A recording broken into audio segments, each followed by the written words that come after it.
इन today's MCQ practice session हम discuss करने वाले हैं unit number 1 introduction to public administration के ऐसे क्वेश्चंस जो कि बहुत इंपॉर्टेंट हैं यूजीसी नेट एग्ज़ाम के लिए, डिफरेंट स्टेट्स के सेट एग्ज़ाम्स के लिए, डिफरेंट यूनिवर्सिटीज़ के पीएचडी एग्ज़ाम्स के लिए और असिस्टेंट प्रोफेसर एग्ज़ाम्स के लिए। Hello everyone, welcome back to UGC NET concept classes.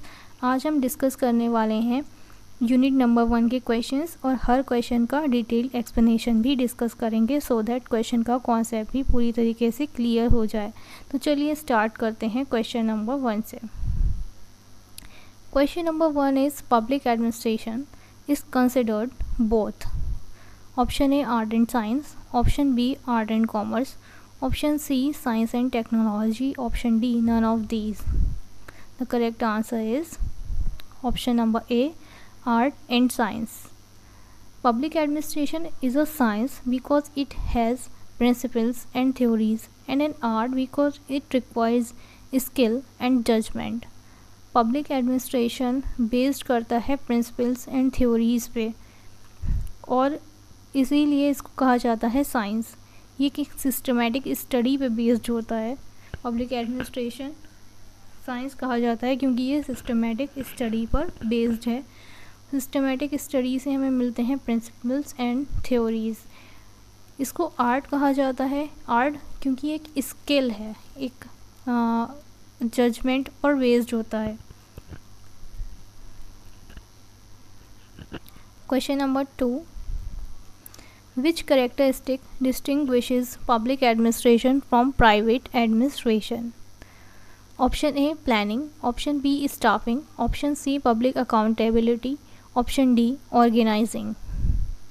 The correct answer is option number C public accountability. Public administration is accountable to citizens and legislative institutions.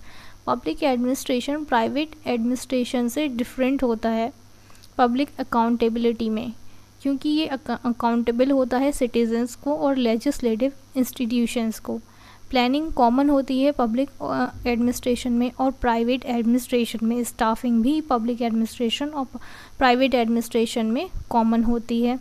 Organising भी common होती है public administration और private administration में, लेकिन public accountability सिर्फ और सिर्फ public administration में आपको देखने को मिलेगी। प्राइवेट एडमिनिस्ट्रेशन में पब्लिक अकाउंटेबिलिटी का कोई रोल नहीं होता। Question number 3, the traditional scope of public administration was mainly confined to option A executive branch, option B legislature, option C judiciary, option D media.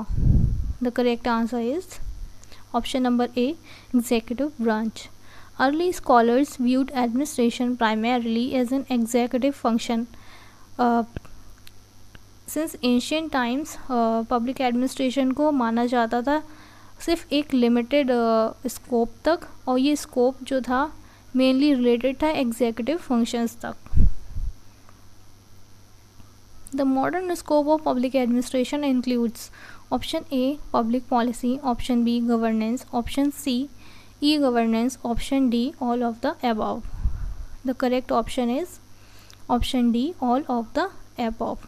The modern public administration covers a broad range of governmental and governance activities.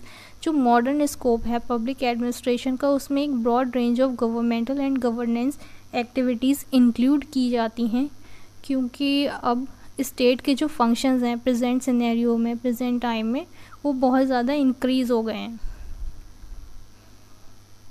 Which of the following is a feature of public administration? Option A service orientation, option B profit orientation, option C market orientation, option D stake share holder orientation. Correct answer is option number A service orientation. Public administration exist to serve the public interest.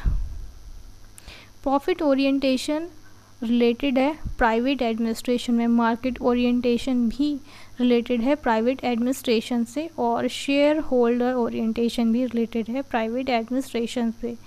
सिर्फ service orientation option number ए ये relate करता है public administration से, क्योंकि public administration exist करता है public interest को सर्व करने के लिए। Question number 6. Which approach studies administrative behavior scientifically? Option A, classical approach. Option B, behavioral approach. Option C, ecological approach. Option D, legal approach. The correct answer is option B, behavioral approach. The behavioral approach focuses on decision making and human behavior in organizations. Question number 7. Who is known as the father of administrative behavior? Option A, Wilson. Option B, Weber. Option C, Herbert Simon. Option D, Ricks. Correct answer is option C, Herbert Simon. Simon introduced scientific analysis of administrative decision making. Question number 8. Herbert Simon criticized administrative principles as option A, scientific laws. Option B, universal truths. Option C, proverbs. Option D, hypotheses. Correct answer is option C, proverbs. Simon argued that many administrative principles contradict one another and are merely proverbs. Simon का मानना था कि जो administrative principles हैं वो contradict करते हैं one another, मतलब एक दूसरे को कंट्राडिक्ट करते हैं और ये सिर्फ एक प्रोवर्ब्स हैं. Question number 9. Which concept is associated with Herbert Simon?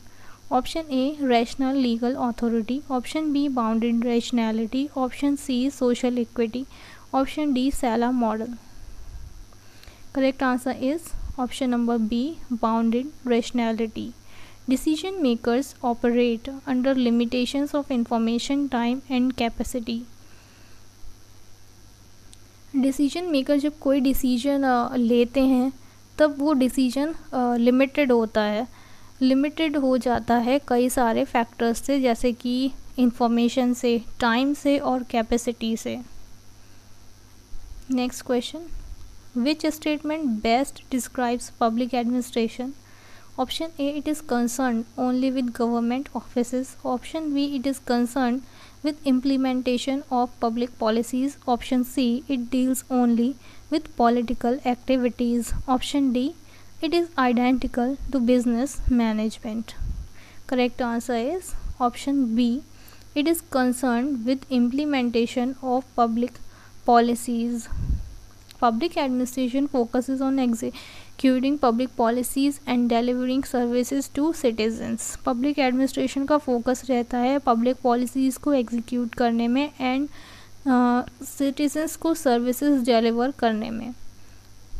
It is not only concerned with government offices, it not only deals with political activities और बिजनेस मैनेजमेंट से भी आइडेंटिकल नहीं है. तो करेक्ट आंसर हो जाएगा B, it is concern with implementation of public policies.